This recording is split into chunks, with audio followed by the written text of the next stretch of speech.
masala ya kuchanganya swala kwa ajili ya mvua. Tuna umuhimu wa kufahamu kwanza kwamba swala inapochanganywa huwa kuna sababu ya msingi ambayo imeegemewa katika sheria kabla ya kuangalia haya yanayotajwa sasa hivi katika masala ya mvua na mengineyo. Kwa mfano, swala inachanganywa kwa sababu ya safari, swala inachanganywa kwa sababu ya mvua kama hivi umetaja. Sasa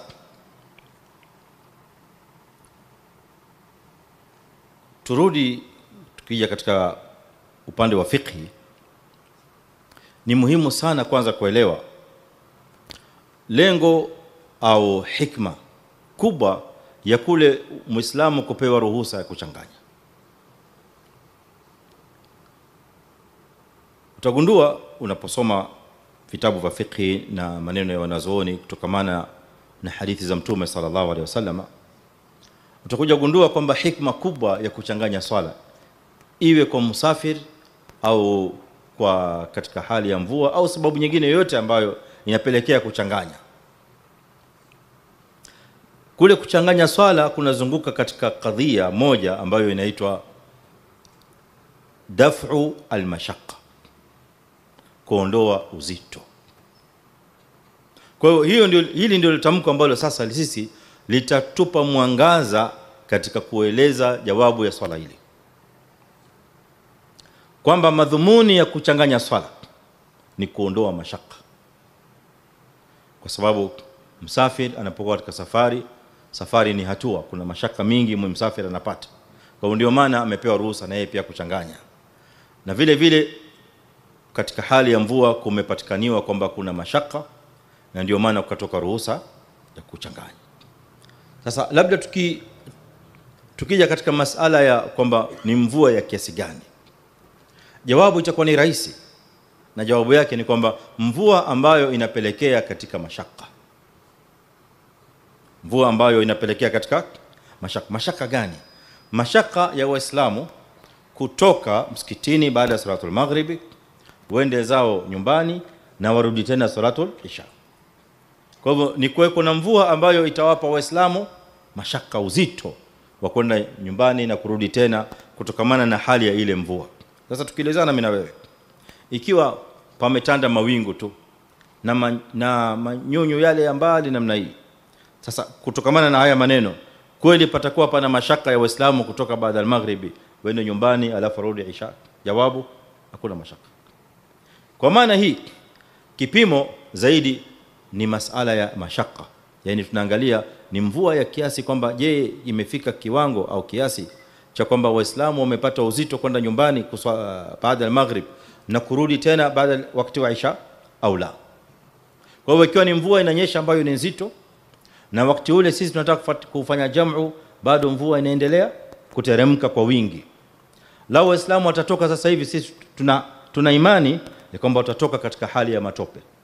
Watanyeshewa na mvua, kwanza watatota mvua, pili watakuwa na kanyaga matope paka huko nyumbani wakifika, na pengine watarudi kadhalika hali ya kuwa mvua bado inaendelea. Ndipo kukatoka ruhusa ya kuchanganya. Sasa nataka hapa kidogo uwe makini nami. Kukatoka ruhusa ya kuchanganya swala.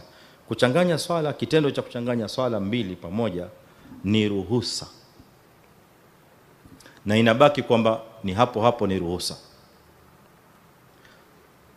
wala haizingatiwi kwamba ni sunna amefanya Mtume sallallahu alaihi wasallam. La, hii ni ruhusa.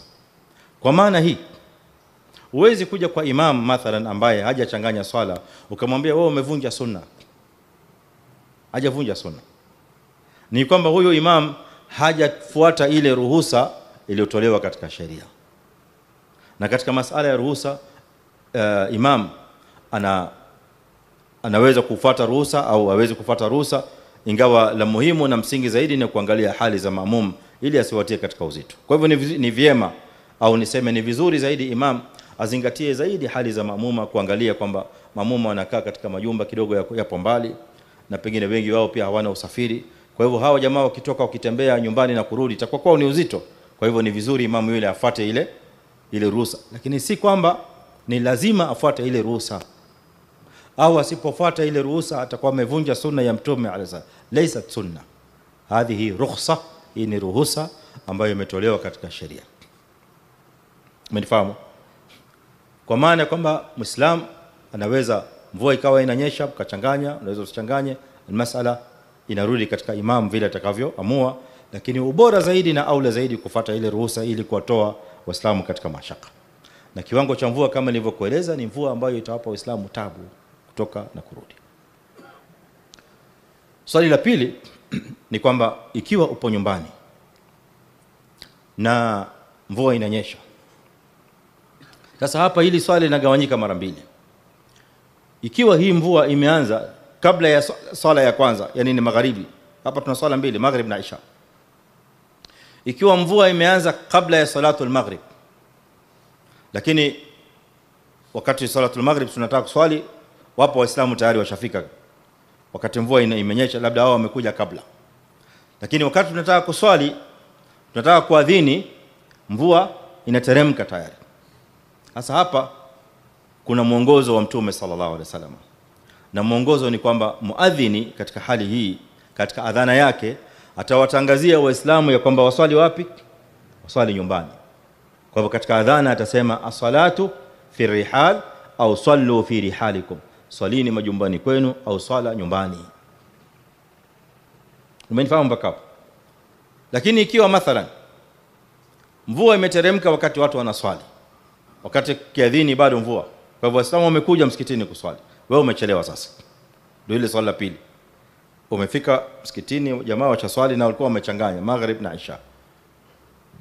Wewe wakati unaswali peke yako, unaswali peke yako, umekuja msikitini, swali lako ni kwamba na wewe je, unafaa kuchanganya au ufai kuchanganya? Naam, mvua imeisha. Naam, wakati mvua imeisha, kumbuka tunachanganya kwa sababu ya mvua. Walhukmu mutaalliqun bisababi yaduru ma'ahu haythu dar. Hukmu kawaida inafungamanishwa na sababu. Sasa sababu ya sisi kuchanganya ilikuwa ni mvua. Sasa hivi mvua imekatika, hamna sababu tena ya kuchanganya.